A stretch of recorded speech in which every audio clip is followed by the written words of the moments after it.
Bom, pessoal, de volta aqui com mais um vídeo. Agora é a vez do módulo 28 da nossa apostila de Física. Esse módulo traz características sobre interpretações de representações gráficas do movimento uniformemente variado. Lembrando que pelo gráfico você consegue identificar que o movimento é uniformemente variado quando o gráfico posição versus tempo é uma parábola, ou então quando o gráfico da velocidade versus tempo é uma reta, com inclinação positiva ou negativa, né? Inclinação diferente de zero.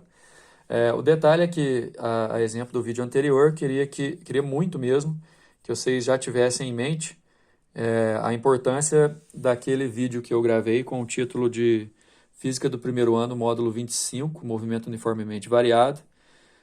Repito que se você não viu esse vídeo, você pode pausar aqui agora e voltar para aquele lá. Tudo depende de uma sequência, viu, pessoal? Não dá para a gente ficar vendo vídeos avulsos.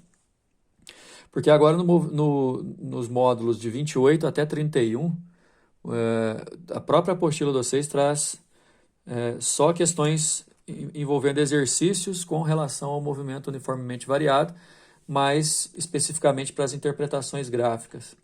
Então, assim, a gente vai ver muito exercício com gráficos identificando ou caracterizando o movimento uniformemente variado, e a partir desses gráficos a gente vai extrair informações para poder tirar conclusões e responder as questões. Então, assim, no próprio módulo 28, você também, resumidamente falando, a gente pode ter algumas relações, a questão da concavidade da parábola e tudo mais. Aí, inclusive, nos exercícios eu vou poder explicar isso para vocês melhor. Olha só. Já no primeiro exercício, tem um gráfico da posição versus tempo e que é uma parábola. Isso garante que o movimento aqui representado é um movimento uniformemente variado. Uma coisa importantíssima de gráfico é esquecer que, melhor dizendo, não esquecer que o desenho do gráfico, o padrão mostrado, não necessariamente representa o padrão de trajetória. Esse gráfico é uma parábola, o que não quer dizer que o movimento aí identificado seja um movimento de trajetória parabólica, ou seja, pode ser que esse corpo esteja numa trajetória retilínea, mas o gráfico da posição versus tempo seja uma curva parabólica, que é exatamente o caso desse exercício número 1. Esse exercício número 1 é muito didático, é importantíssimo você ter em mente que se a posição tempo uma parábola com a concavidade para baixo ou para cima, o movimento é uniformemente variado. A concavidade para baixo garante que a aceleração é negativa. Por exemplo, na letra B, a gente vai calcular a aceleração e vai concluir que ela é negativa. Um ponto importante, o movimento é progressivo até atingir a posição máxima, que no caso aqui é 10, e depois começar a voltar com os valores da posição, passando para um movimento retrógrado. Então, sempre, viu, gente? Gráfico, posição versus tempo. No vértice da parábola é quando a velocidade do corpo é zero. Então, assim, tanto para fazer a letra A quanto a letra B, a gente vai considerar essa primeira metade aqui do gráfico. Essa metade que, inclusive, eu frisei aí, né, colocando, por exemplo, a situação em que, nesses 10 segundos, foram 10 metros de deslocamento. Além do que, lá no enunciado vai falar que parte do repouso, que ele atinge o repouso aqui no vértice da parábola, e na letra A já vai perguntar qual que é a aceleração. Para cálculo da aceleração, a gente vai precisar de calcular valores de velocidade e tudo mais. Então, na letra A vai perguntar qual que é a velocidade inicial. Velocidade inicial é quando o móvel está aqui, só que esse gráfico não é de velocidade. Então, como eu sei que a aceleração é negativa, mas eu não tenho valor. Não tendo e não precisando do valor da aceleração, eu vou para essa relação aqui, equação da velocidade média. Levando em consideração esse primeiro trajeto, essa primeira metade, são 10 metros em 10 segundos, atingindo uma velocidade final de zero, lá no vértice da parábola, com a velocidade inicial, por enquanto, desconhecida. E se eu fizer a divisão aqui da 1, multiplicando cruzado, achei a velocidade inicial de 2 metros por segundo. Pessoal, no gráfico da parábola do movimento uniformemente variado, sempre você vai achar a velocidade inicial por essa relação aqui, porque no gráfico você não consegue achar aceleração. E sem aceleração você trabalha com essa equação aqui. Na letra B pergunta exatamente a aceleração, mas agora a gente está apto também levando em consideração essa primeira metade, a velocidade final dessa primeira metade é 0, a inicial eu acabei de calcular, que é 2, a aceleração eu não sei, e o trajeto aqui gastou 10 segundos no tempo. Então, jogando 2 para o outro lado, fica 10A igual a menos 2, passei dividindo, 0,2 metros por segundo ao quadrado, e confirmando aquilo que a gente já tinha falado, aceleração negativa, olha só. Desse modo, assim, se eu tenho a velocidade inicial, se eu tenho a aceleração, o exercício pode me perguntar a velocidade em qualquer instante, que é no caso da letra C, né? Ele pergunta num instante qualquer ali, quanto que vale a velocidade quando o tempo é 15? Então, o que quer dizer? Eu vou pegar essa mesma relação da função horária da velocidade, porque a velocidade inicial eu tenho, a aceleração também, só substituir o t por 15, aí vai ficar 2 e menos 3 dá menos 1. A velocidade é menos 1 metro por segundo, certo? Galera, no exercício número 2 tem uma relação importantíssima, né? Que o gráfico agora é da velocidade versus tempo. Vocês têm aí, inclusive, o enunciado e tal.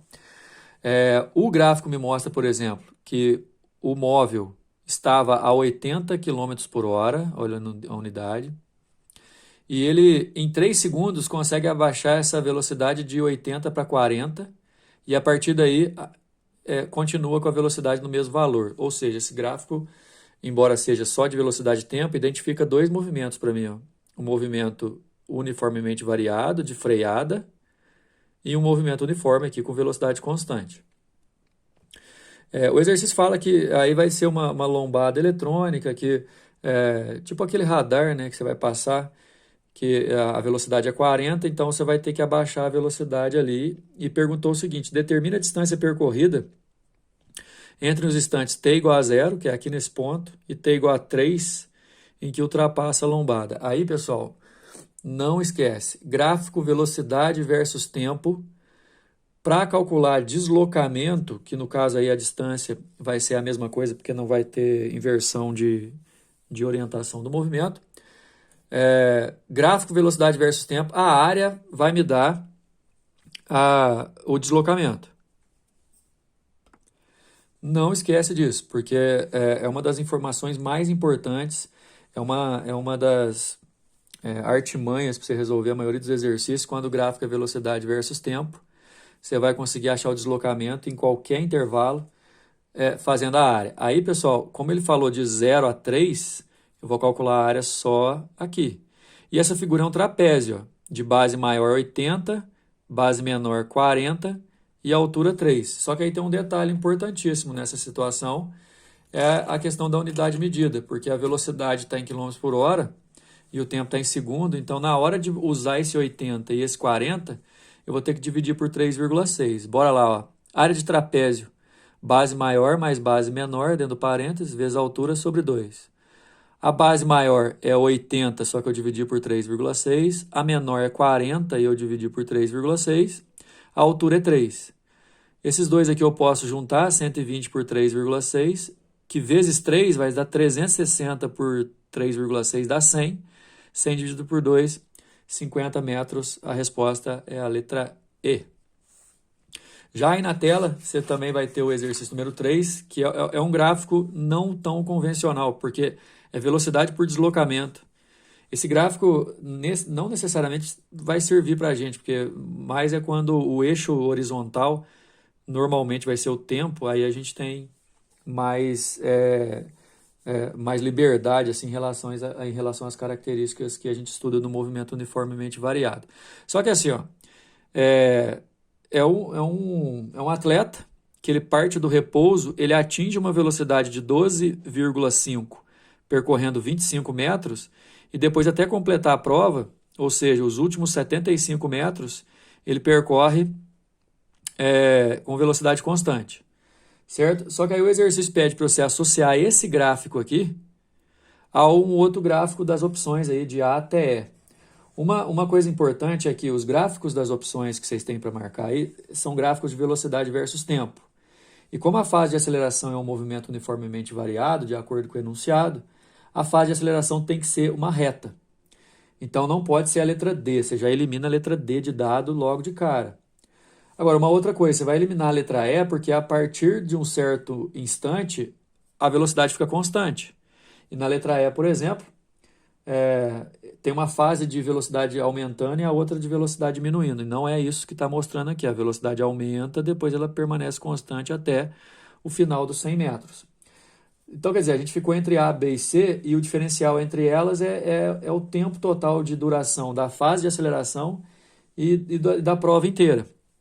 A fase de aceleração, ó, como eu não tenho o valor da aceleração, mas eu tenho que foram 25 metros num tempo que eu não sei, de uma velocidade inicial 0 até uma velocidade final de 12,5, eu consigo multiplicar cruzadas aqui e achar o tempo. Foram 4 segundos de aceleração. Aí você já elimina a letra C. Só que depois, como ele percorreu 25 metros e a prova inteira é de 100 metros, os últimos 75 metros aqui, ó, ele fez com velocidade constante. E aí, se eu dividir os 75 pela velocidade, eu acho que foram 6 segundos. Ou seja, foram 4 segundos de movimento acelerado e 6 segundos de movimento de velocidade constante, movimento uniforme. No caso, se eu juntar as duas, dá um tempo total de 10 segundos. Aí eu escolho a letra B como a resposta correta para o nosso exercício. O exercício número 4 eu achei muito interessante porque ele recupera uma ideia de que se você tem a função horária da posição, você deriva e acha a velocidade, a função horária da velocidade. Outro detalhe, se a posição pelo tempo é do segundo grau, o movimento é uniformemente variado com certeza. Isso aí você vai encontrar no vídeo que eu falei lá, né, Física, primeiro ano, módulo 25, movimento uniformemente variado, características importantíssimas. O exercício número 4 fala que um determinado móvel desloca-se em linha reta, segundo a equação horária, S igual a menos 100t mais 5t ao quadrado, em que S é a posição e t é o tempo. Só que aí as opções ali a gente tem que analisar uma em uma, e uma delas, por exemplo, fala que o móvel vai parar depois de 10 segundos. Parar, pessoal, é velocidade igual a zero. Então, eu derivo, lembra como é que deriva? 100t, menos 100t, você tira o t na derivada. 5t ao quadrado, você desce multiplicando aqui, diminui 1 no expoente, tem a função horária da velocidade. Isso mostra para mim, por exemplo, que a velocidade inicial é 100, é menos 100, né? Como o movimento é uniformemente variado, o gráfico da velocidade é uma reta. E aí eu já achei aqui onde a velocidade é zero, porque na função horária eu joguei zero no lugar do v, nesse caso aqui. E aí eu achei 10 segundos, que garante a resposta como letra C. Irá parar após 10 segundos de movimento e inverter o seu sentido. Ok? Não precisava desenhar o gráfico, mas de posse da função horária de velocidade, sabendo que a velocidade inicial é menos 100 e que a velocidade é zero quando o tempo é 10, é só traçar o gráfico, olha só. Beleza, até o próximo vídeo, valeu!